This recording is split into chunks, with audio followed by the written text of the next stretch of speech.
The stagecoach that rolled into Redemption Creek on a Tuesday morning in the spring of 1874 carried 3 passengers, 2 mail sacks, and one woman who looked as though she had already buried everything that had ever mattered to her. Alma Wainwright stepped down from that coach before the driver had even set the brake, her boots hitting the red Oklahoma dust with a certainty that seemed at odds with the hollowness behind her dark eyes. She was 31 years old, slender in the way that grief makes a person slender, with black hair pinned so severely at the back of her head that it seemed an act of discipline rather than fashion. She wore a dress the color of charcoal, not quite mourning black anymore, but not yet ready to surrender to any other shade, and she carried a single leather traveling case that was scratched at every corner as though it had made this kind of journey before. The town of Redemption Creek was not much to look at. It sat in the rolling grasslands of Indian Territory, a rough collection of buildings along a single main street that the locals called Commerce Road, despite the fact that 2 of its most prominent establishments were a saloon and a livery stable. There was a general store run by a man named Hiram Buckle, who was 60 years old and deeply suspicious of everyone. There was a land office. There was a small church without a full-time minister, and there was a boarding house operated by a widow named Mrs. Eunice Halloway, who met Alma at the base of the stagecoach steps with a look that was equal parts curiosity and compassion. "You must be Mrs. Wainwright," Eunice said, extending a hand that was broad and capable. She was perhaps 55, with silver hair and a face that had been weathered into something almost beautiful by decades of hard prairie wind. "I got your letter. Room is ready." "Thank you," Alma said, and her voice was low and steady, the voice of a woman who had learned to control the trembling that lived just beneath everything she said. She had written to Eunice Halloway from St. Louis 4 weeks earlier, after the solicitor had finalized the estate, and after her sister in Missouri had made it gently but unmistakably clear that there was no room in her household for a grieving widow who woke screaming in the night. Alma had found an advertisement in a St. Louis paper, a small notice, almost apologetic in its modesty, about land opportunities in Indian Territory, about a territory that was beginning to open up to settlement, about the possibility of a new beginning for those with the courage and capital to pursue it. She had clipped that advertisement and stared at it for 3 days before writing to the boarding house. She had not come for a new beginning, not exactly. She had come because she did not know where else to go, and Redemption Creek was as far from everything she had known as she could manage on the money left to her. Her husband, Thomas Wainwright, had been dead for 7 months. He had died of a fever in October of 1873, a swift and cruel thing that had taken him from perfectly healthy to gone in the space of 11 days. They had been married 8 years. They had tried for children and had 2, both lost before they drew breath. By the time Thomas died, Alma had already become familiar with grief as a companion, but this last loss had taken something structural out of her, something load-bearing, and she had not yet found what to replace it with. Eunice showed her to a room on the 2nd floor of the boarding house, a clean spare space with a window that looked out over the back garden, and beyond that to the open prairie rolling away toward the horizon. There was a bed with a quilt in blue and white, a washstand, a small writing desk, and a chair by the window. It was simple and it was sufficient, and Alma sat down on the edge of the bed and stared at the window for a long time without unpacking a single thing. That evening she came down to supper with the other boarders. There were 4 of them, a surveyor named Mr. Potts, who was there on behalf of a railroad company, a schoolteacher from Tennessee named Miss Calder, who had come to teach at the new territorial school, a young cowhand named Billy Tate, who was between ranches and spending his savings with the cheerful recklessness of the young, and a man who sat at the far end of the table and said almost nothing during the entire meal. His name was Charles Prescott. Alma noticed him the way you notice a landscape feature that doesn't quite match the rest of the terrain, a single large stone in a flat field, something that draws the eye not by being remarkable, but by being still in a way that everything around it is not. He was 40 years old, she would learn later, with dark hair shot through with early gray at the temples, and a face that was deeply tanned and composed in the deliberate manner of a man who had long ago decided that his expressions were his own business. He was tall with the lean, economical build of someone who worked outdoors with his body.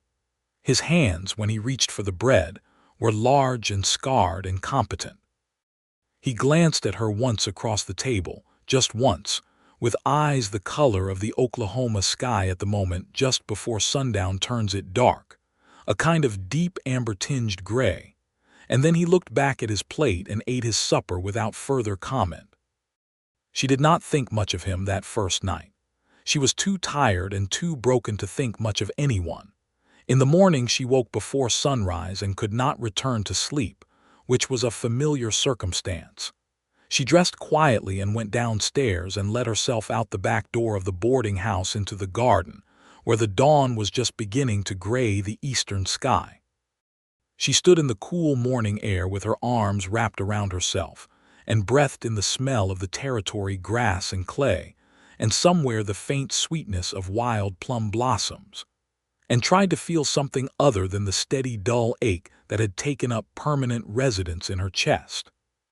She heard boots on the back porch steps and turned to find Charles Prescott standing there with 2 tin cups of coffee, both steaming in the cold morning air. He held one out toward her without a word, and she stared at it for a moment before taking it. "Early riser," she said, because she felt she ought to say something. "Habit," he said. He stepped down into the garden and stood a few feet from her, facing the same direction she had been facing, looking out at the same gray horizon. He did not look at her. He did not make conversation. He simply stood there with his coffee and watched the sky change color. It was the most comfortable she had felt in 7 months. She did not know what to make of that. She found out about Charles Prescott in pieces, the way you find out about anyone in a small town, fragments from Eunice over supper, a word here and there from Billy Tate, who seemed to know everyone, an observation from Miss Calder, who noticed people the way schoolteachers tend to do. He had a ranch about 4 miles outside of Redemption Creek, a modest operation called the Prescott Place, where he ran cattle on leased land in the territory. He had come out here 6 years ago from Kentucky, alone. He had no family that anyone knew of. He came to town for supplies and for Eunice's Sunday dinners, which he had taken for years, and otherwise he kept to himself with a thoroughness that people had stopped taking personally and begun simply to accept as his nature.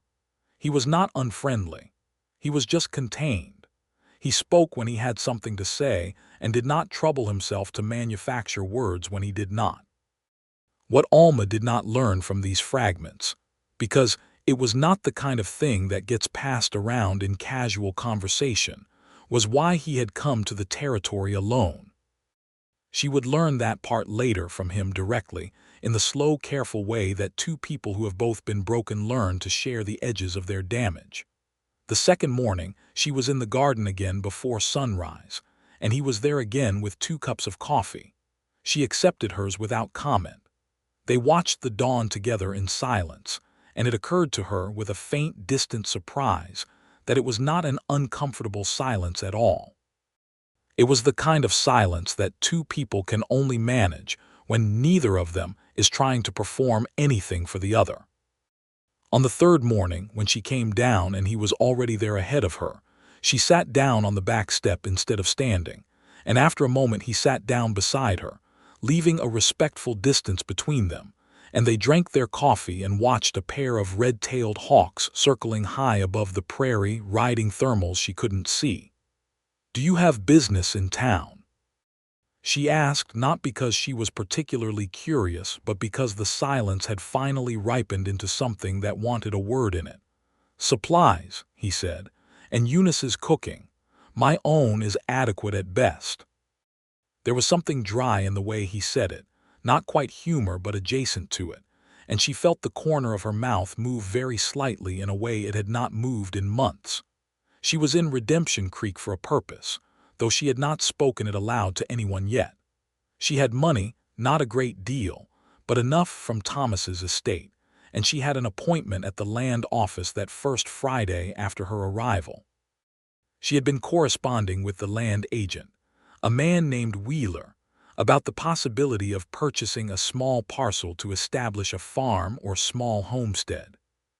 She had no practical experience farming, but she had grown up on a farm in Indiana, and she had the kind of stubbornness that can substitute for experience when necessity requires it. She went to the land office on Friday morning and sat across from Wheeler, who was a plump, officious man with a walrus mustache, and the particular brand of condescension that some men of that era reserved for women attempting to do things unaccompanied. He showed her several parcels on a hand-drawn map, and named prices that seemed designed to discourage rather than facilitate. "You'd want a husband to manage the property," he said, not unkindly but not carefully either, as though it were simply a statement of obvious fact. "Land in the territory is not an easy proposition for a woman alone." "I am aware of the proposition," Alma said, in the same quiet, controlled voice she used for everything. "I am asking about the parcel on Cutter Creek. What is the price?" Wheeler named the price. It was reasonable. She wrote a bank draft on the spot and watched his eyebrows go up and then level out into something approaching respect. She walked out of the land office the owner of 40 acres of Oklahoma grassland along a creek she had never seen. She was standing outside in the morning sun, folding her copy of the deed and placing it carefully in the inside pocket of her coat, when she became aware of Charles Prescott leaning against the hitching post across the street. He was watching her with those quiet gray-amber eyes, and when she met his gaze, he touched the brim of his hat in a simple acknowledgement. She crossed the street to him without quite deciding to. "You bought something," he said. It was an observation, not a question. "The Cutter Creek parcel," she said. Something moved through his expression. Recognition, she thought. "I know that land, good water. Slightly rocky on the east side, but the western portion is good grass. You know it well. It borders my lease on the south. I've been through it often enough." He paused, and she could see him weighing something. "It's been vacant since a family named Doran lost it 3 years back. The house is still standing, more or less. Needs work." "I'm not afraid of work," she said. He looked at her for a moment, and she had the strange sensation that he was seeing not just her, but the entire weight she was carrying, the brand of grief she wore, not pitying her for it, not trying to talk her out of it, simply acknowledging its existence the way you acknowledge the presence of weather. "I expect not," he said. He helped her. Not in an intrusive way, not in the way of a man who wants credit or who expects something in return. He helped her the way a neighbor helps, practically and without fanfare, in the manner of someone for whom usefulness is simply the natural expression of decency. The Doran house was, as he had said, standing. It was also missing its front door, had a gap in the roof where shingles had blown off in some forgotten storm, and had mice in the walls and a family of raccoons in the small barn out back. The well was sound, and the creek ran clear, and the cottonwood trees along the water were just leafing out in that particular tender green of early spring. Alma stood in the middle of the empty front room with its beaten dirt floor and said nothing for a long moment, taking in the peeling walls and the light coming through the gap in the roof and the evidence of years of abandonment. And then she set her leather case down on the floor and said, quietly, "All right." Charles had ridden out with her on the day she first saw the property, nominally because he had business in that direction anyway, which may or may not have been true. He surveyed the structural issues with the calm eye of a man accustomed to assessing problems. He identified a beam in the roof that needed replacing and said he had lumber to spare from a repair he had done the previous fall. He noted the missing door and said he knew a man in town who did woodworking. "You don't have to do all this," Alma said. "I know," he said simply, and moved on to inspect the barn. She watched his back as he walked away from her and thought about what kind of person does a thing not because they have to, but simply because it needs doing, and she decided that she was grateful for whatever had made Charles Prescott into that kind of person, even if she did not yet know what it was. The repair work took the better part of 3 weeks. Charles came most mornings, arriving as she was making coffee on the small iron stove that she had purchased from Hiram Buckle's general store, and installed with the help of 2 men from town she had hired for the purpose. He brought tools when tools were needed and lumber when lumber was needed, and on 3 separate occasions he brought his hired hand, a young Texan named Rodrigo who could fix almost anything mechanical and who was cheerful in a way that seemed to make the work go faster simply by his being present. Alma worked alongside them. She did not stand back and supervise. She hauled water and mixed mortar and handed tools and climbed a ladder to help fit the new shingles, holding them in place while Charles hammered. The physical labor was good for her. It was the first thing that had been good for her in a very long time, the simple, satisfying exhaustion of a body that has been genuinely used. There were long stretches where she and Charles worked near each other without speaking, and she had come to understand that this was not awkwardness between them but its opposite. They had reached, in a remarkably short time, the kind of comfort that usually takes years, the comfort of 2 people who do not need to fill every silence with the sound of their own voices. But they did talk. Not always, and not about everything at once, but in pieces.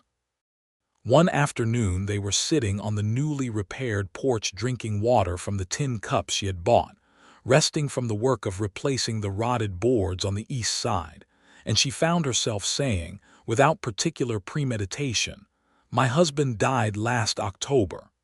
He was quiet for a moment, looking out at the creek.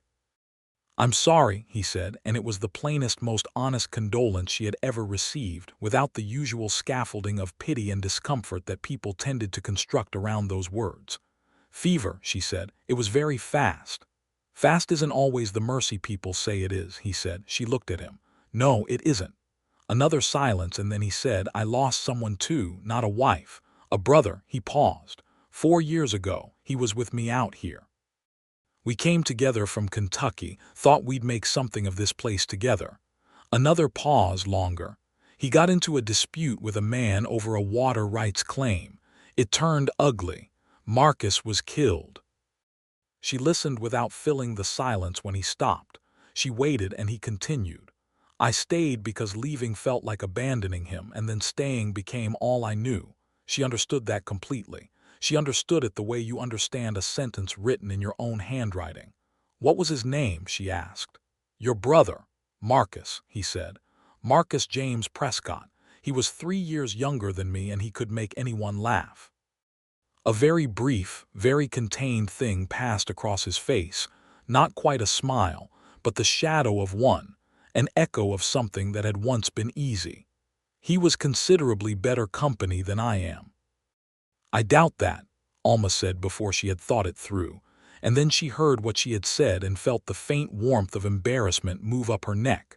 Charles looked at her with those quiet eyes, and this time the shadow became something a little more definite, a softening at the corners of his mouth. "That might be the kindest thing anyone has said to me in 4 years," he said. The house was ready to live in by the end of April. It was not grand, but it was sound and clean, and Alma had made it hers in the small accumulated ways of a person claiming space. A blue curtain at the window, a braided rug from Eunice's boarding house that Eunice had sold to her for far less than it was worth, a few books on a shelf she had built from spare lumber, her small collection of kitchen things arranged on the open shelves beside the stove. Eunice Halloway came out to see it on the day Alma officially moved her belongings from the boarding house, and she walked through every room with the attentive thoroughness of a woman assessing what has been accomplished.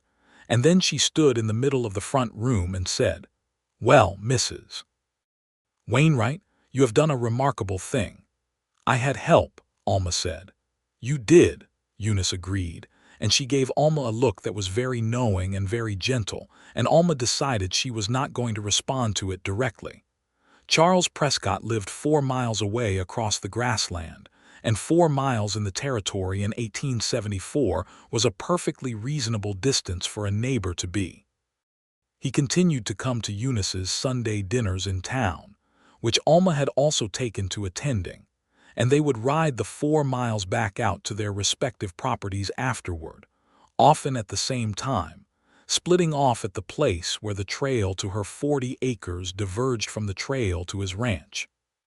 The rides were good. She had purchased a steady brown mare named Beulah from the livery, and Beulah and Charles's big roan got along tolerably well, which she chose not to read anything into. They talked on those rides, more than she talked to almost anyone. He told her about the land, about the territory, about the cattle and the seasonal rhythms of the place. She told him about Indiana, about the farm she had grown up on, about the 8 years in St. Louis with Thomas, about the work she had done there helping Thomas with his dry goods business, about the children she had lost. She had not spoken about the children to anyone except Thomas, and after Thomas to no one at all. She told Charles about them on an evening in May when the sky was doing extraordinary things with color, and they had slowed their horses to a walk to watch it. She told him plainly, in her controlled, quiet way, about the 2 pregnancies and the 2 losses, and how each one had taken something out of her that had not grown back, and how by the time Thomas died she had felt so thoroughly excavated that she was not sure there was enough of her left to matter. Charles listened. He did not say it would get better, did not say time heals all wounds, did not say any of the things that people say when they are uncomfortable with grief and want it to stop being mentioned. He said, I think it takes a specific kind of courage to keep living in the aftermath of that kind of loss. I'm not sure I fully understood that until I had occasion to need it myself. She looked at him in the last of the evening light and thought that he was the most honestly spoken man she had ever met, and also that she was in some peril that she had not fully reckoned with yet. The summer came on the territory like a decision, sudden and definitive. The grass turned the color of old gold, and the heat pressed down on everything with a weight you could almost lean on, and the sky at noon was so blue it seemed like something painted rather than something real. Alma worked her land. She had not attempted cattle that felt like a next-year proposition, but she had a kitchen garden that was coming in well, and she had 4 chickens she had purchased from a farm east of town, and she had begun to understand the particular rhythms of a day lived close to the earth in a way that her years in St. Louis had not given her. She also had Rodrigo, Charles's hired hand, come twice a week to help with the heavier work, an arrangement that Charles had proposed with characteristic practicality, pointing out that he had more help than he needed during certain stretches of the season, and that it was sensible rather than charitable. She had accepted it on those terms and paid Rodrigo fairly from her savings, and found in him a good worker and an unexpectedly pleasant conversationalist who was, she gathered, considerably less taciturn around people he liked than he was around those he did not. Rodrigo had grown up in Texas, the son of a Mexican rancher whose land had been taken in circumstances he described with a matter-of-fact bitterness that made no attempt to soften what had happened. He spoke about it without particular drama, but with the steady clarity of a man who knows an injustice for what it is, and has long since decided he will not pretend otherwise.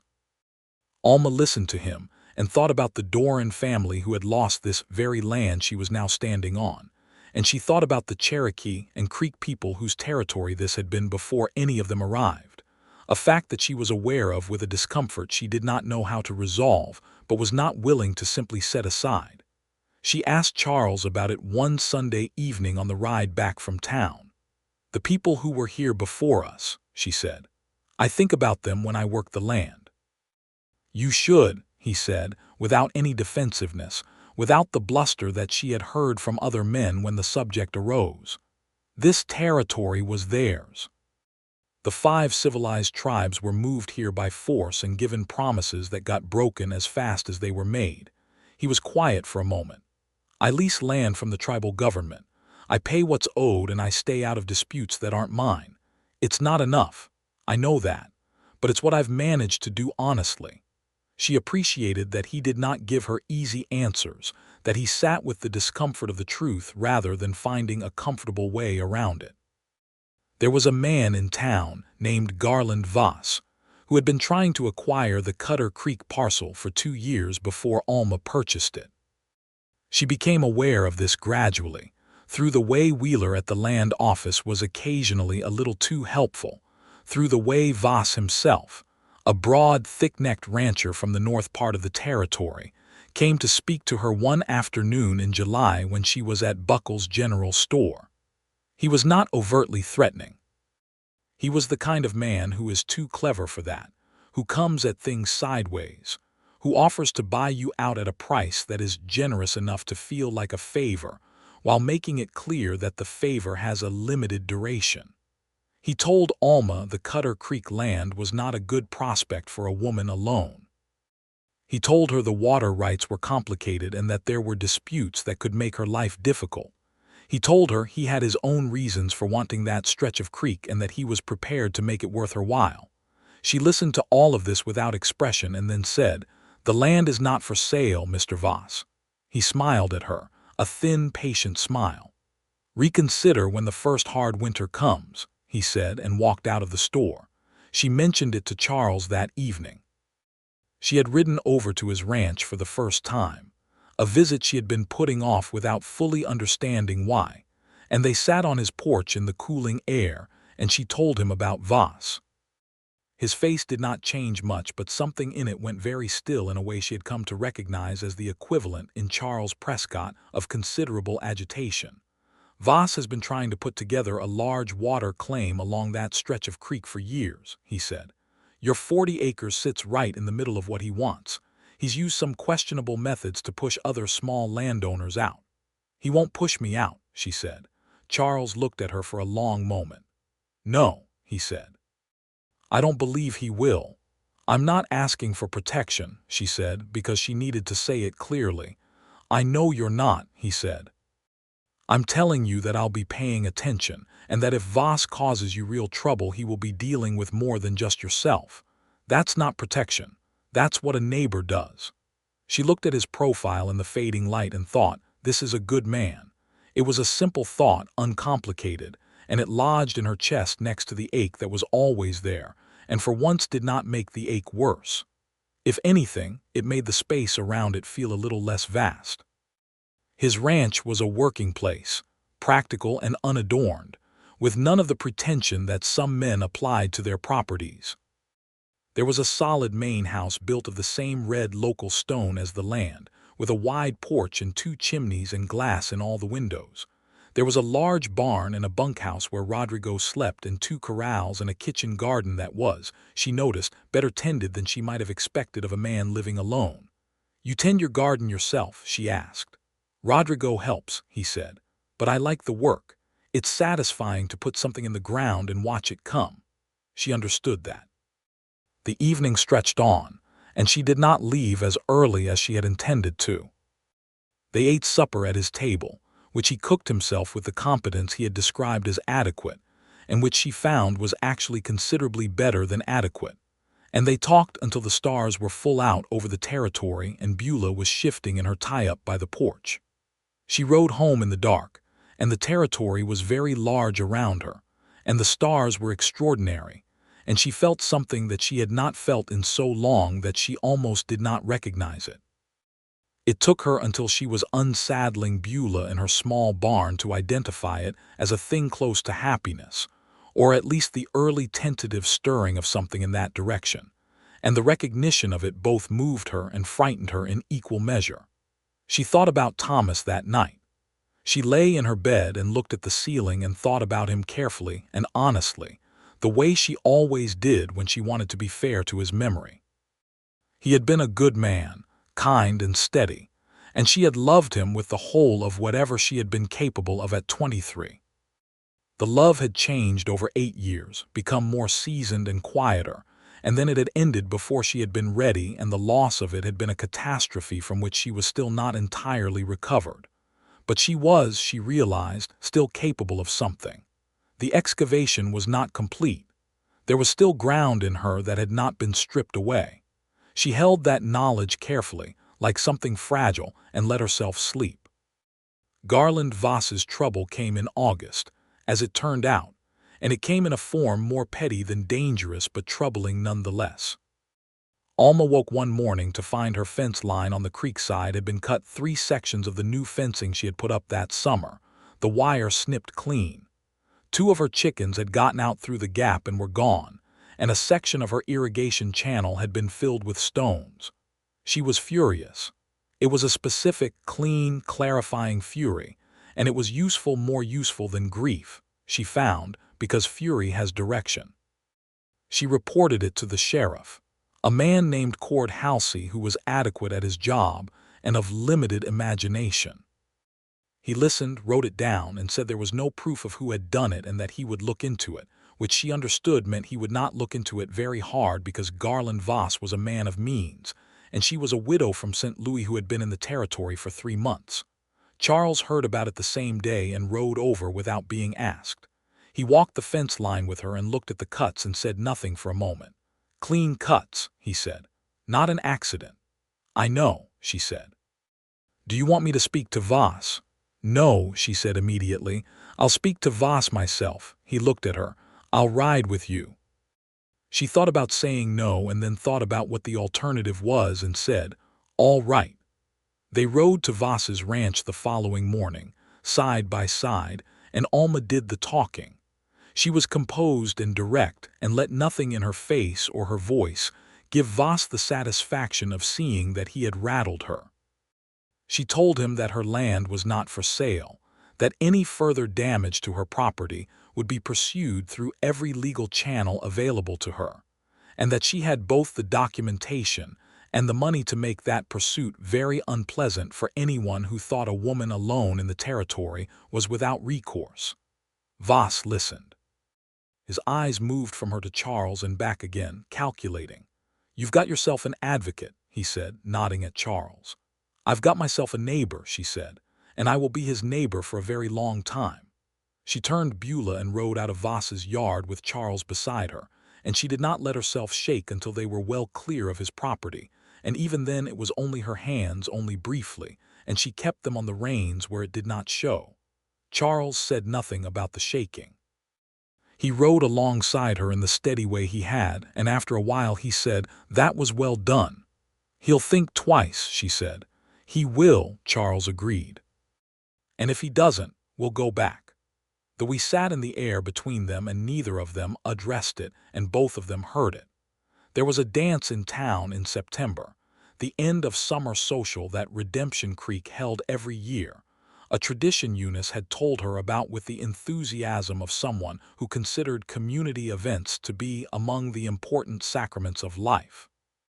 It was held in the cleared yard behind the saloon, which for one night every year set its usual character aside and became simply a gathering space, with lanterns strung from posts and a fiddle player from the Cherokee settlement east of town who was, by all accounts, extraordinary. Alma had not danced since before Thomas died. She was not sure she was ready to, but she went because Eunice went, and because the alternative was another evening alone in her house with her books and her thoughts, which had been very good company for months but were beginning to feel like not quite enough. She wore her best dress, which was the dark blue wool she had brought from St. Louis, and she put her hair up the way she sometimes did when she wanted to feel like a slightly different version of herself, and she walked into the lantern-lit yard with Eunice on her arm and felt the warm noise of the gathering move over her like something physical. Charles was there. He was standing at the edge of the gathering with a cup of something that was probably not entirely coffee, talking to a man she didn't recognize, and when she came in he turned and looked at her with an expression that was very quiet and very full, and that she filed away to examine later when she was alone. He came to her side within a few minutes, and they stood together watching the dancing begin, the fiddle player launching into a reel that immediately swept most of the young people in the yard into movement. "Do you dance?" she asked him. "After a fashion," he said, which she was coming to understand meant yes, but with appropriate humility. "Will you?" She said and surprised herself with the asking. He looked at her and something changed in his face, An opening, a careful one, like a door being unlocked from the inside. He held out his hand. She took it. He danced the way he did most things, with competence and economy and without show, but with a steadiness and a warmth that she felt through the whole of the dance. His hand at her back was careful and firm, and she was aware of the heat of it through the fabric of her dress. And she concentrated on the music and the movement, and tried not to think too much about any of it. When the song ended, they stepped apart and stood close together in the way that the crowd pressed them, and she looked up at him in the lantern light, and he looked down at her and said, very quietly, "I find that I am glad you came to Redemption Creek, Alma." It was the first time he had used her given name without the Mrs. before it. She noticed. She said just as quietly, "I find that I am too, Charles." They danced 2 more times that evening and stood together for the rest of it, talking and watching, and occasionally not talking but watching together, which was its own kind of intimacy. On the ride home, which they made in the full autumn dark with the stars burning clear overhead and the temperature dropping toward the sharp cold that was coming, she thought about what it would mean to let herself move toward him, and what it would cost, and what she would have to be willing to risk, and what she was afraid of. She was afraid of loving someone again. She was afraid of the door that opens and that can be forced back on you by fever or accident or the 1,000 random cruelties that the world contains. She was afraid that whatever Thomas's death had taken out of her was structural, was foundational, and that if she tried to build anything on what remained it would not hold. But she was also afraid of the alternative. She was afraid of 40 acres and a house and a life that was only ever sufficient and never full. She was 31 years old, and the territory was large around her, and the stars were extraordinary, and there was a man riding beside her who had never once tried to fix her or diminish what she carried or rush her toward anything, who had simply appeared every morning with coffee and walked beside her. She did not say any of this aloud. She thought all of it very carefully, and then she rode home and put Beulah to bed and went inside and wrote a long letter to her friend Clara in St. Louis, who had been her closest friend in her married years, and she told Clara about the dance and about Charles Prescott and about the way she had felt on the dance floor and on the ride home, and she did not mail the letter for 3 days because she needed to be sure she still meant it. She still meant it. She mailed the letter. The fall moved through the territory with ceremony, the cottonwoods along Cutter Creek going gold and then copper, and then the naked gray of late November, and the sky taking on that vast cold blue that is unique to the plains in autumn, and the work shifting from the outdoor labor of summer to the indoor preparations for winter, canning and preserving and laying in wood, and checking the roof again, and banking up the walls of the root cellar that Rodrigo had helped her dig in September. Charles helped with the firewood, appearing one Saturday in October with a wagon and 2 hours of work, and when she offered to pay him, he waved it off, and she did not argue because she had learned that some things between them did not require the settling of accounts. They had dinner at her table that night, the first meal she had cooked for him, and she made biscuits with bacon and a pot of beans that she had flavored with the dried peppers Rodrigo had given her, and a dried apple cake from the apples she had gathered from a wild tree along the creek. He ate with the genuine appreciation of a man who has been cooking for himself for years and who recognizes a good meal when he encounters one. He said so plainly and without excessive flattery, the way he said everything, and she found that she had worked very hard on that meal and that his appreciation of it mattered to her more than she cared to analyze. After supper, they sat by the stove in the warmth, and she had found a set of cards in Buckle's store and taught him a game that Thomas had taught her, a simple enough game but one that required attention and strategy, and they played 2 rounds and he won both, and she challenged him to a third, because she was not willing to concede the evening on that note, and she won the third, narrowly, and the look on his face when she laid down the winning hand was the closest thing to outright delight she had seen from him. "You were letting me win the first 2, he said. "I was learning your strategy," she said. "That's sharp practice, Mrs. Wainwright," he said, and his eyes were warm with it. "I've been told," she said. In November, Miss Calder, the schoolteacher, announced that she was to be married in the spring to a farmer from the next county, and would be leaving Redemption Creek, which was generally received with regret and goodwill. There was a small engagement celebration at Eunice's boarding house, and in the aftermath of it, when the guests were thinning out and Alma found herself standing alone by the fireplace with Charles beside her, he said, very quietly, as though it were simply something he had been thinking and decided to say aloud, "I wonder sometimes what it would be like to have that kind of thing again." She looked at him. "A wedding." "A future," he said, and the word sat very still between them, very deliberate. "Something with a shape beyond tomorrow." She was quiet for a moment. The fire crackled. Somewhere across the room Eunice was laughing at something Billy Tate had said. "I think about it," Alma said, which was as honest as she could be, as far in the direction of honesty as she could currently go, and he looked at her and she saw that it was enough, that he had not asked for more than that yet and would not ask for more than she was prepared to give. He was, she thought, the most patient man she had ever met. Not passive. She had seen him handle Rodrigo's equipment disputes and the fence problem and half a dozen other complications with decisive practicality. But patient with her, specifically, in the way of someone who understands that some things cannot be rushed and does not try. Winter came down in earnest in December, the first hard freeze arriving 2 days before Christmas and coating everything in the blue-white of ice, and sending Alma to her stove and her books and her letters with a dedication that the previous months had not required. She was not afraid of the cold, and she was not lonely in the way she might have feared. She had her house and her work and the particular satisfying self-sufficiency of someone who has built something with her hands and knows that it will hold against the weather. But she felt his absence on the days when the trail was too frozen to ride, and she could not go to Sunday dinner in town, and she noticed the feeling and did not try to argue herself out of it. He appeared on Christmas Day on a horse that had ice crystals in its mane, carrying a bundle that turned out to contain 2 things: a book he had ordered from a catalog in St.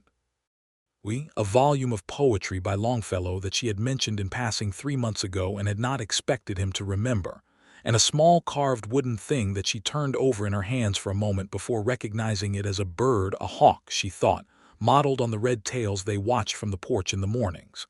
"You made this," she said. "I carve." "In the evenings," he said, with the slight stiffness of a man who has just revealed something that feels private. "Marcus taught me. It passes the time." She held the hawk very carefully. It was beautifully done, simple and economical, the way he was, but with a precision in the lines of the wings that conveyed something real about what it was to be that bird in that sky. "It's beautiful," she said, and meant it without reservation. She had knitted him a pair of gloves over the previous weeks with a competence she had rediscovered, dark brown wool with a particular stitch pattern. She had learned from her mother in Indiana, and she gave them to him and watched him put them on and flex his hands inside them with an expression on his face that was both surprised and pleased. He stayed for most of the day. They made a proper Christmas dinner together, dividing the work with the ease of long familiarity, and ate it at her table by the window with the frozen creek visible through the glass, and the cottonwoods stark and beautiful against the white sky. They did not talk about futures or feelings or what the spring might bring. They talked about his brother Marcus at Christmas, which had been his favorite holiday, the man who could make anyone laugh. They talked about her parents in Indiana, both gone now, and about Christmases on the farm that she could still recall in detail. The smell of pine and baking and her father reading aloud by the fire. She found herself crying very gently, without embarrassment, the way that good memories sometimes make you cry when they are mixed with loss, and he did not try to stop it or comfort it away. He simply sat across the table from her and let her have it, and after a few minutes he said, "He would have liked you, Marcus would. He had good judgment about people. She wiped her eyes and looked at him across the table in the winter light and thought, I love this man, with the quiet clarity of something that has been true for a while and has finally been given its correct name. She did not say it yet. She was not quite ready. But she knew it, and the knowing of it was like finding solid ground after months of standing on ice. The new year came in cold and clear, 1875 opening over the territory with that particular sharp freshness of a January that is committed to being January in the fullest possible sense. Alma spent the first days of it taking stock of her house, of her provisions, of her small flock of chickens that had grown to 7, of the plans she was developing for the spring planting, and for the acquisition of 2 or 3 cows that she was now confident she could manage. She took stock of herself, too. It was something she did periodically, a kind of interior accounting, where she was, what she had, what was gone, and what remained. 7 months ago in St. Louis, she had been so emptied out that she had not been entirely sure there was still a self to take stock of. Now she sat in her chair by the window with the hawk carving on the shelf above her desk, and the Longfellow book in her hands, and the sound of Cutter Creek running under ice outside, and she found that the accounting had changed. There was more here than there had been. Not less grief. She was learning that grief does not disappear. It simply finds a way to coexist with other things, but more of everything else. More ground. More herself. She wrote to Clara in St. Louis and told her all of this with a frankness that the privacy of correspondence permitted. And Clara wrote back in February with a letter full of warmth, and a pointed but affectionate observation that it sounded as though Alma had found something in Oklahoma territory that she had not expected to find, and that she was very glad for it, and that she hoped Alma would not let her stubbornness get in the way of it. Clara had known her long enough to see around her. The ice broke on Cutter Creek in March, and the world came back to itself with the particular rush and abundance of a prairie spring, and Alma stood on her porch in the warming air and watched the redbuds opening along the creek bank and felt the season turn under her feet. Charles came on the first Sunday morning of March, the trail being clear enough at last for a proper visit, and he brought coffee from his own kitchen and 2 eggs from his own chickens, and she scrambled the eggs, and they had breakfast at her table with the window open for the first time in months to let in the spring air, and the whole thing was so domestic and comfortable, and right that she had to look out the window for a moment to collect herself. I need to tell you something, she said, when breakfast was done and the cups were cleared and they were sitting in the good morning light. He looked at her. He waited. I have been afraid, she said. Since Thomas died, since before that really, since the losses before that, I have been afraid to care about anyone with the full weight of what I'm capable of carrying, because I know what it costs. I know what it takes from you when it's gone. He was very still and very attentive. I am still afraid, she said, but I've decided that I'd rather be afraid and present than safe and absent. And you have been, she paused, looking for the word and finding it. You have been the reason I could decide that. You walked beside me. You didn't try to take the grief away from me or tell me it wasn't real or hurry me along. You just walked beside me, and that was everything. Charles was quiet for a long moment. Outside, a meadowlark was making the best of the morning. Alma, he said, and his voice was very quiet and very full, I don't think I've been walking beside you as a matter of generosity. I think I've been walking beside you because I couldn't imagine walking anywhere else. She looked at him across the table and felt something in her chest that was warm and specific and completely unlike anything she had been feeling for the past many months. Then walk beside me, she said very simply. He got up from his chair and came around the table, and she stood to meet him, and he took her face in those large, careful hands, and kissed her with a tenderness that was so deliberate and so full of everything they had not yet said that she felt it move through her like the first warmth of a spring morning after a very long winter, reaching places she had thought were permanently cold. When he pulled back and looked at her, his eyes were very bright, and she could see everything in them. The grief he carried, too, The years of solitude and the loss of his brother and the loneliness of the ranch, and all of it mixed now with something incandescent.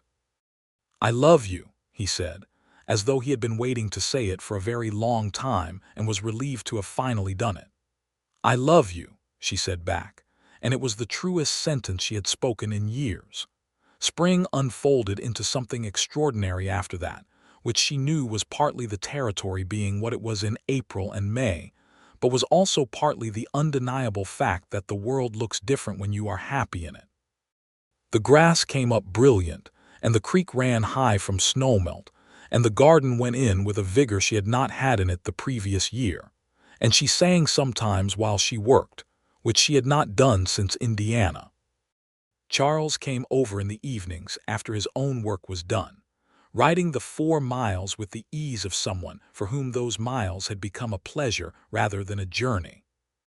They spent those evenings in the ordinary richness of two people building a shared life piece by piece, talking and cooking and reading together, her aloud from the Longfellow or from whatever novel she had managed to acquire, him from the newspaper that came to Redemption Creek twice a week, and that he read with a precise critical attention that she found extremely appealing. There were conversations that needed to happen between them about the practical shape of things. She had her land and her independence and had worked very hard to establish both, and she was not inclined to simply dissolve into someone else's story. He understood this completely. His ranch was his too, built with his hands and his brother's memory laid into every post and stone of it. "I have been thinking about the Cutter Creek land and the Prescott lease," he said one evening in early May with the careful tone of a man who has been thinking about something for a while and has decided to say it. "They border each other. Together they would make a substantial holding." She considered him. "Together," she said, "that's a particular word." "It is," he said. "Are you asking me something with that word, Charles?" He looked at her with those quiet, full eyes and said, "I'm asking you to marry me, Alma, with the full understanding that what's yours stays yours, your land, your name if you want it, your choices. I'm asking to walk beside you for the rest of my life." She did not make him wait. She had done her waiting. She had done her grief and her caution and her careful, honest accounting of what she had left to give, and she had found that what she had left was more than enough, and that she wanted to give it to this man. "Yes," she said, "I will marry you, Charles Prescott."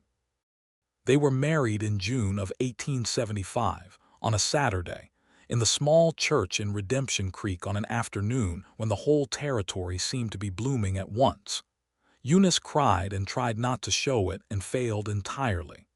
Rodrigo stood up as Charles's witness and did it with a quiet dignity that she appreciated very much. Billy Tate, who was still in the territory and had gotten himself a ranch position south of town, whooped when the minister pronounced them and then looked embarrassed about it, and she laughed, genuinely and freely, which surprised and delighted everyone in the room, including herself. They spent their first night as a married couple in her house on the Cutter Creek property, which had been her home and which felt like the right place to begin, and it was everything tender and certain, and the kind of profound that does not require description because it is beyond it. Garland Voss had made 2 more approaches in the spring, once through Wheeler at the land office, and once in a personal visit that Charles had been present for, and that had ended with Voss facing not one determined landowner but 2, and with the distinct impression that this particular piece of ground was permanently off the market. He had not approached them since. The combined Prescott and Wainwright holding, which they registered in both names at the land office, a fact that Wheeler noted with visible surprise and that she found immensely satisfying, was a genuinely fine piece of Oklahoma territory. Good water on both frontages, good grass, enough elevation on the western portion to avoid the worst of the seasonal flooding, and soil in the creek bottomland that was as rich as any she had seen. They planned it together. She brought the knowledge of a farmwoman's daughter and the organization of the 8 years she had spent helping run a business, and he brought the rancher's knowledge of the land and stock and the specific demands of the territory. The conversation that resulted was one of the best they had ever had, practical and detailed, and full of the particular pleasure of two people discovering that their skills and knowledge fit together in useful and unexpected ways. By late summer, she knew that she was expecting a child. She told him in the evening, on the porch of the ranch house.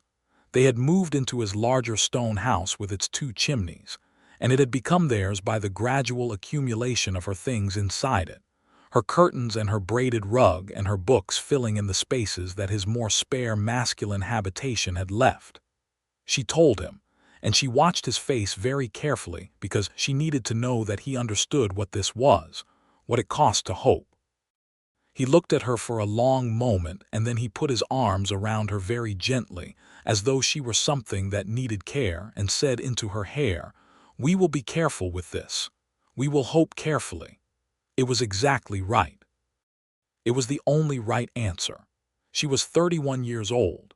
The pregnancies before had failed early and had been carried in the anxious isolation of a grief she had borne mostly alone. This one she did not bear alone, and she was older now than she had been then, and the doctor who came through Redemption Creek twice a month, a Dr. Halston from Muskogee who was considerably more knowledgeable than the St. Louis physician who had attended her previous pregnancies, was cautiously optimistic. She kept her activity at a reasonable level and did not push herself, and accepted help when it was offered, which was not always easy for her, but which she was learning to practice with better grace than she had possessed previously.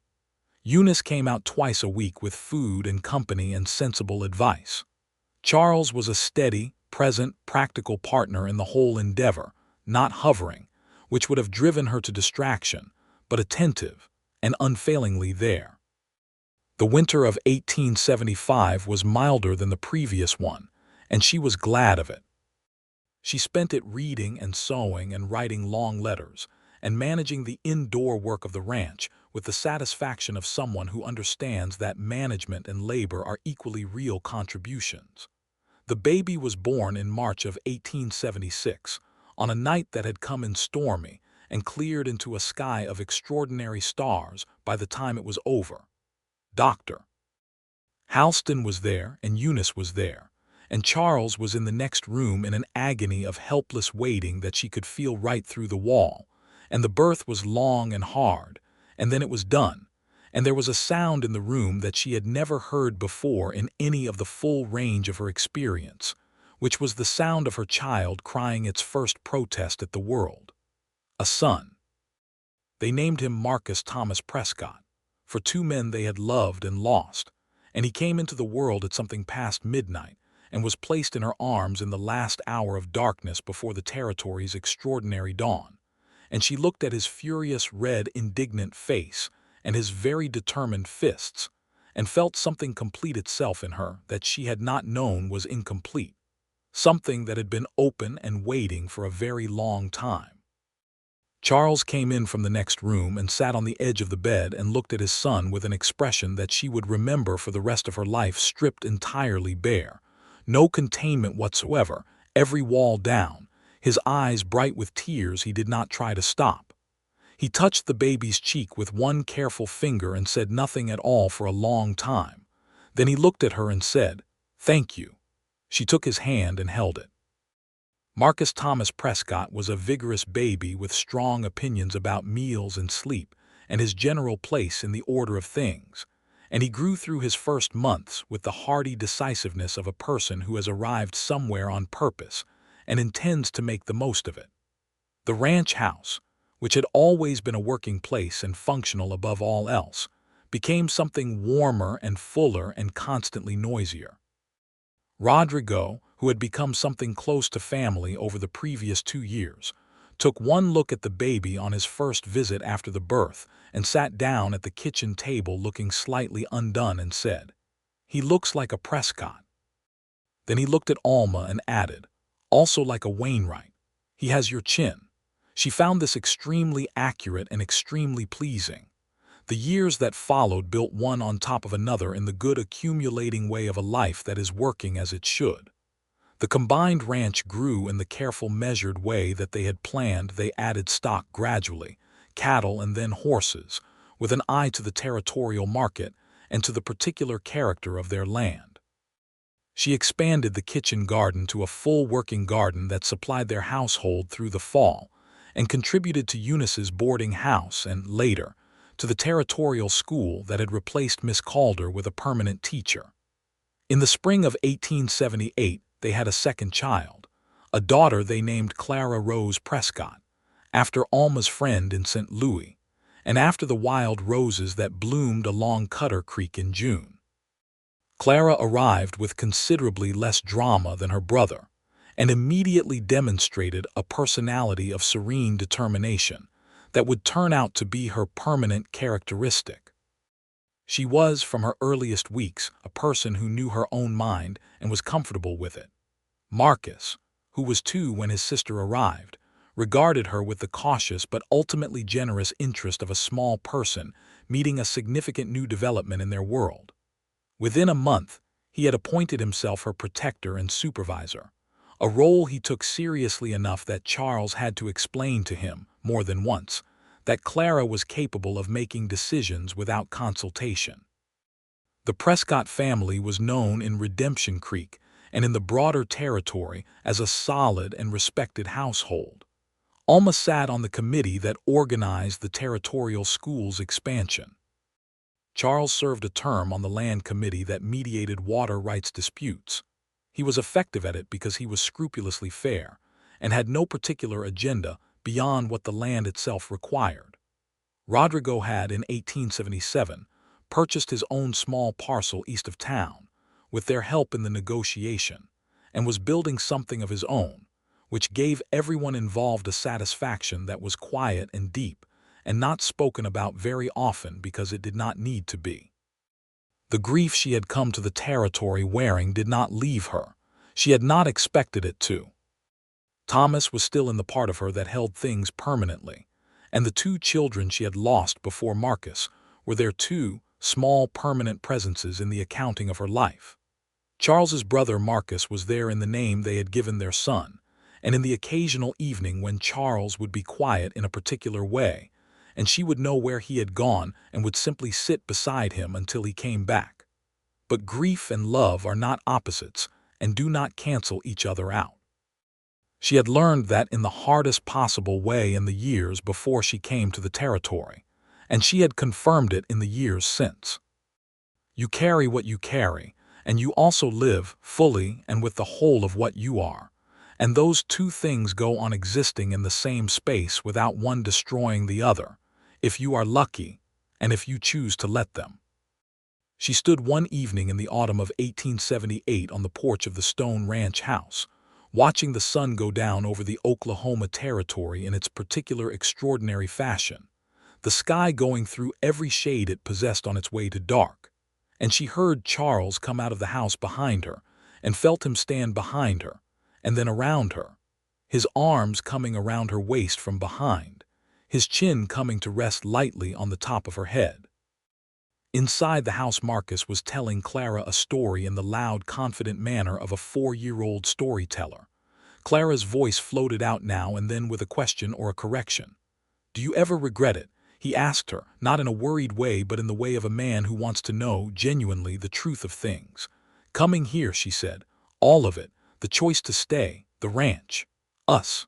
She turned around in his arms and looked up at him in the failing light. His face was known to her by now the way your own heartbeat is known to you, not something you notice constantly, but something whose absence would be immediately catastrophic. The gray at his temples had spread. There were lines beside his eyes that had not been there when she arrived on that stagecoach. He was more beautiful to her now than he had been then, which was a fact she would not have been able to predict on that first morning over 2 tin cups of coffee. "I came here wearing everything I had lost," she said. "I thought I was running toward empty space. I found out that I was running toward a life." She held his face in her hands the way he had held hers on that first March morning. "You are in every good thing that has happened to me since I stepped off that stagecoach. No, I do not regret it." He covered her hands with his and looked at her with those gray-amber eyes, and she saw in them the same thing she had seen in them on the day they married, and on the night Marcus was born, and on every ordinary evening in between the same full quiet love that had never required grand gestures, because it had always been present in the small, sustained ones. "Good," he said. He kissed her there on the porch in the last light of the territorial sun. And inside the house, Marcus had gotten to the exciting part of his story, and Clara was asking questions. And the creek was running below the cottonwoods in the last warmth of autumn, and the prairie stretched away in every direction toward the enormous dark edge of the sky. In the years that followed, the Prescott family became something that Redemption Creek pointed to with quiet pride.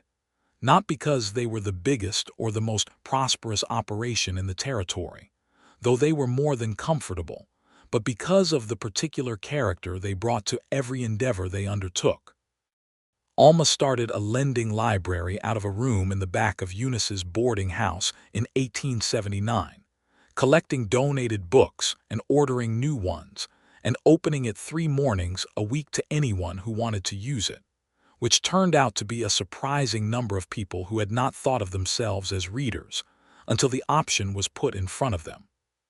Charles contributed to the formal legal establishment of water rights documentation for smaller landowners in the territory, a dry and unglamorous effort that took 3 years and considerable patience, and that resulted in protections for homesteaders that made the Garland-Voss approach considerably more difficult.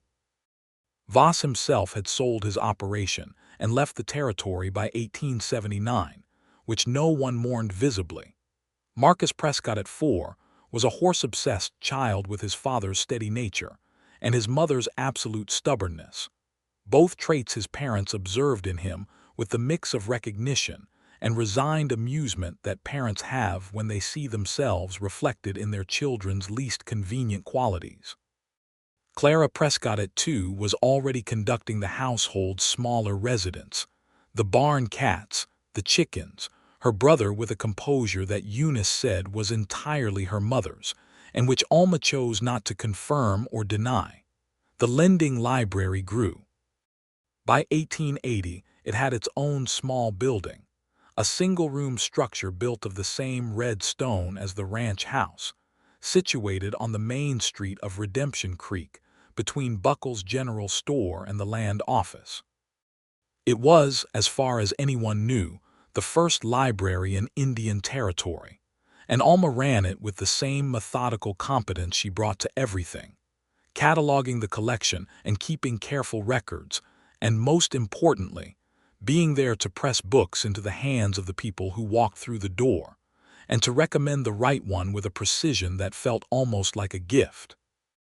A third child came in 1881, another son, whom they named James Henry Prescott, for Charles's father Henry, who was still living in Kentucky, and who came out to the territory that year to meet his grandchildren, and who spent 3 weeks on the ranch being won over by Alma with the complete and unresisting capitulation of a man who had always wanted a daughter and was being given one late.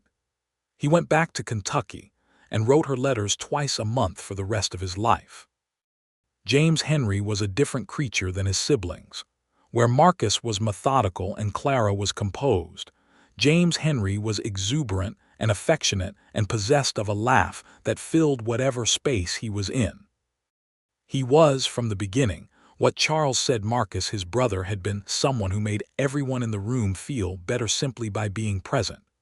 They watched this in him with a particular tenderness, both of them, that the children probably did not fully understand, but that was there in every interaction, a love that was not just for this small boy, but also for the man whose spirit seemed to have come back to walk among them. Eunice Halloway lived to see all 3 children born and remained a presence in their lives. The grandmother the Prescott children did not have nearby, a role she filled with complete dedication and considerable skill.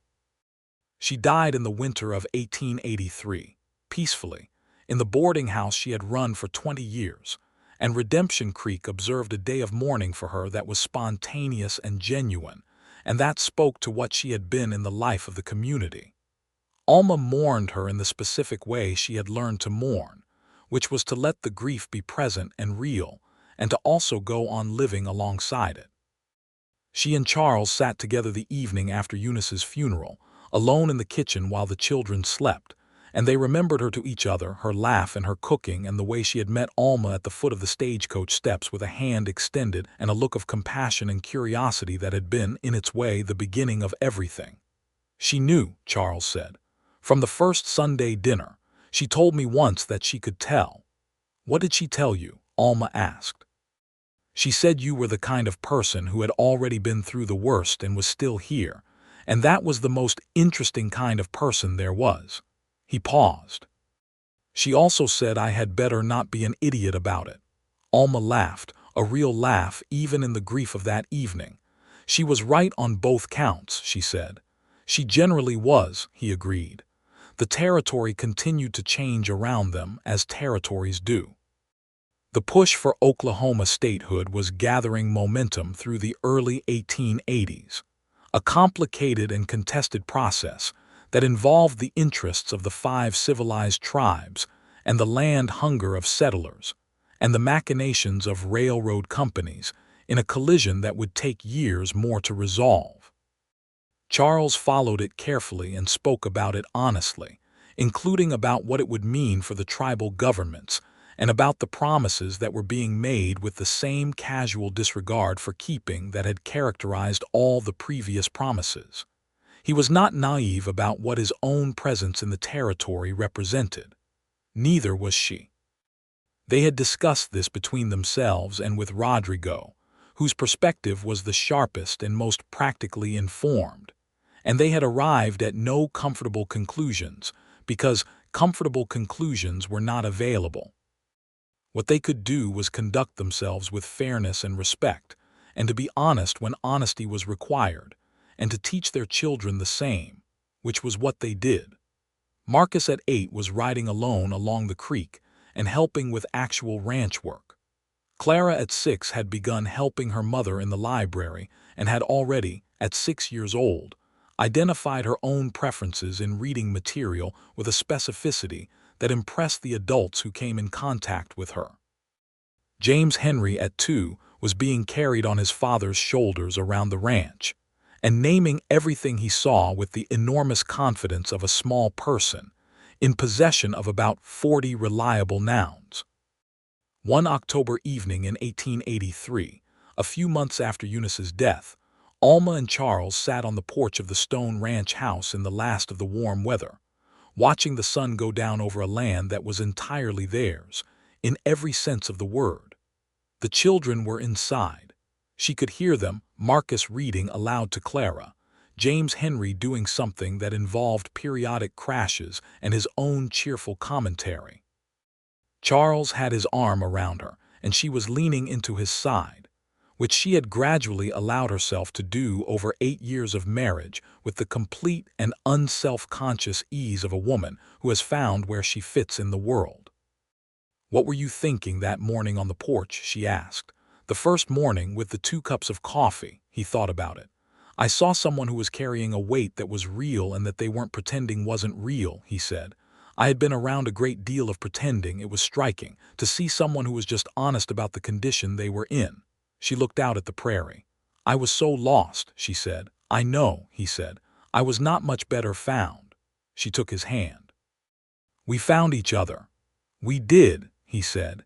He pressed his lips to her temple, a small, certain gesture, one of the 1,000 small, certain gestures of which their life together was composed. "I'm grateful for it every single day, Alma. Every day I wake up in this house with you in it, I think I got very lucky." "You did," she said, and turned her face up to his, and he kissed her in the last light of the prairie sunset with the same tenderness he had brought to that first kiss in her kitchen on a March morning nearly a decade ago, and she felt it the same way she had felt it then, warmth moving through the cold places, certain and abiding.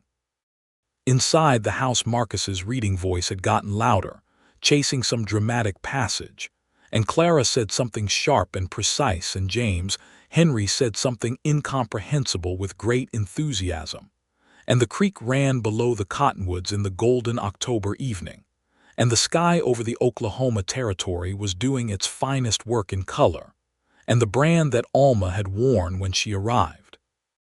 That mark of grief and loss that she had not tried to hide, and that Charles had never tried to remove, had not disappeared, would never disappear, but had been joined by everything else. Love and work and children and laughter, and the particular satisfaction of a life built from wreckage into something solid and real and full. She had come to the territory wearing her grief like a brand, and he had not tried to remove it. He had simply walked beside her, and that had been, in the end, exactly everything. The years continued to build on themselves in the good way of a life that knows what it is. Marcus grew into a young man of quiet intensity and remarkable capability, taking naturally to the ranch work with his father's instincts and his mother's organizational exactness. Clara, at 15, was already talking about teaching school, having spent years in the library absorbing everything she could reach, and then turning around and passing it to anyone who would sit still long enough to receive it. James Henry was 11 and the most social creature in the territory, knowing everyone by name from Muskogee to the next county, beloved of all, a permanent source of noise and warmth in the household. The library had grown again, had been donated a second room by the merchant who owned the building, and who had once said he didn't hold much with books, and had been reading steadily for 3 years, since Alma had pressed the right one into his hands. It had a small collection of maps and a growing set of agricultural reference materials, and a children's section that Clara had organized with the thoroughness of a 16-year-old who takes her self-appointed roles seriously. And in the last days of 1886, on a December afternoon with snow coming down soft and deliberate over the territory and the fire going well in both chimneys of the stone ranch house, Alma stood at the kitchen window watching Charles come in from the barn with James Henry trotting beside him, both of them dusted with snow, their breath fogging in the cold. And Charles turned and said something to the boy that made James Henry throw his head back and laugh with his whole body in the way that he always laughed. And Charles laughed too openly, without reservation, the way he had slowly but completely learned to laugh over more than a decade with her. And she watched this and felt the warm, uncomplicated truth of it fill her from the inside out. He looked up and saw her in the window and raised a hand and smiled at her, and she raised a hand back and smiled too, and the snow came down over the creek and the cottonwoods and the 40 acres that had been hers and the leased land that had been his and the whole combined thing that was theirs together, and she thought, this is what it is to come out the other side, not unmarked, not the same, but here. Wholly, completely, gratefully here. When they came inside, stamping snow from their boots and filling the kitchen with the cold they carried, Charles crossed directly to her and kissed her cold cheek and said, with his hands cupping her face, "I love you, still, more." She covered his hands with hers as she had done on that first March morning and on every significant morning since. "Still," she said, "more." And in the kitchen of the stone ranch house on Cutter Creek, with the snow coming down outside and the fire going inside and the sounds of their children filling every room with the noise of living, that was the whole of it, and it was more than enough, and it was everything, and it was home.